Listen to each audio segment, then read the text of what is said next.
Shalom Aleichem to all of our Bogrim and their families, B'chol Makom U'Makom. In this week's Parsha, we have something fascinating, which I think can lend us an insight into Hakamas HaMishkan, but even more importantly in life in general. At the opening of Parshas Tetzaveh, we have the mitzvah of Hadlakas HaMenorah.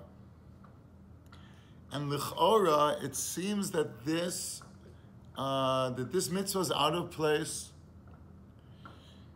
If you look back at Parshas Truma, if we compare for a moment the menorah with the shulchan, its counterpart in the Mishkan, you had the menorah in the Darom, the shulchan in the Tzafon. So regarding the shulchan, the Torah is pretty descriptive about the structure of the shulchan. But about lechem hapanim, the Torah just says, "V'nasata al hashulchan lechem panim lefanai tamid." This is in Perek Chavhei in Parshas Truma. And Rashi there says, if you want to know the halachos of lechem hapanim, that's all mefurash in Emor al Hakanim. That's in Sefer Vayikra. However, regarding the menorah, we have the mitzvah of hadlakas hamenorah, and many of the details, shemen zayizach, kasis lamaor, la'alos ner tamid, yaroch oso aharon. You have who is the madlik, with what are you madlik? The dinim are here in Shmos, they're not in Vayikra.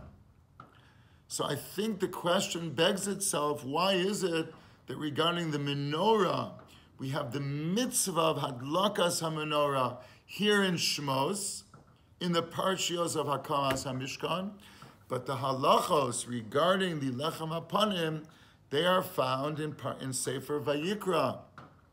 And I believe that the indication is clear, the implication is clear, that there is a major difference between the lechem hapanim and hadlakas hamenorah.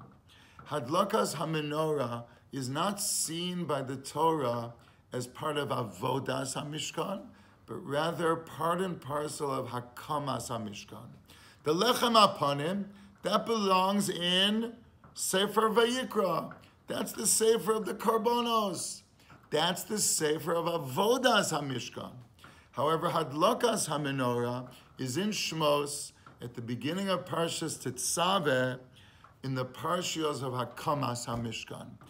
The flames, if you will, of the menorah are not part of the avoda that needs to be performed there, but rather the flames are part of the kli. The mitzvah to build the menorah includes hadlakasa. The flames, the neros, are part of the kli.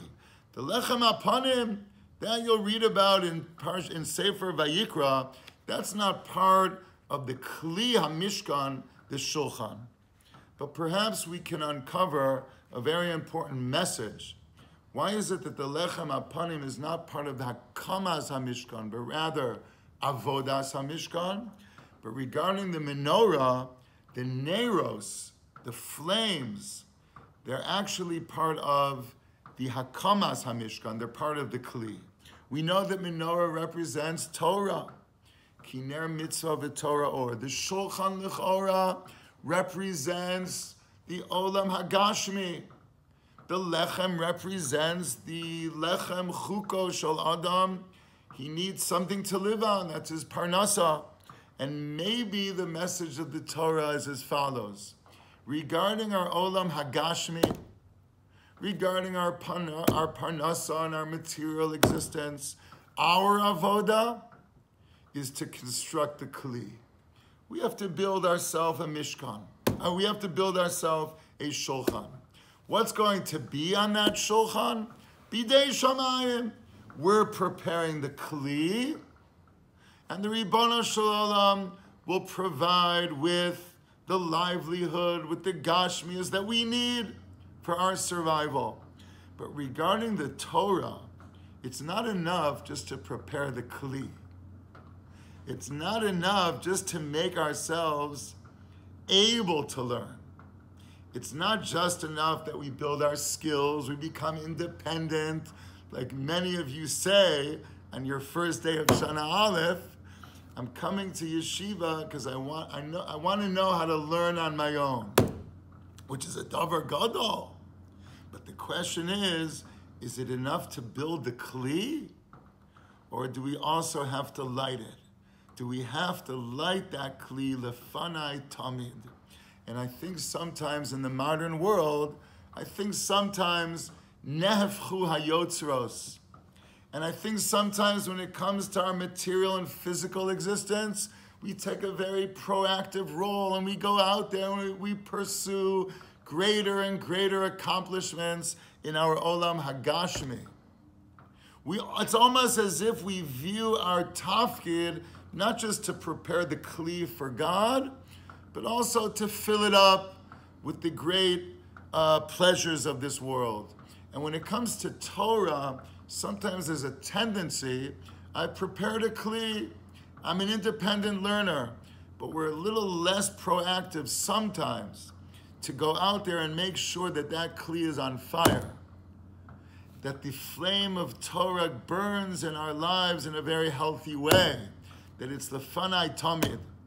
We have to make sure that when it comes to our material existence, when it comes to our profession, we need to make sure to put things into proportion.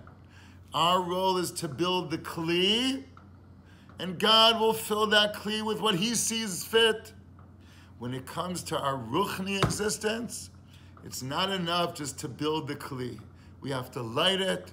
We have to make sure that the light of Torah continues to burn on in our lives. Lefanai tamid, halavai shenizke. Thank you so much, everyone, for listening.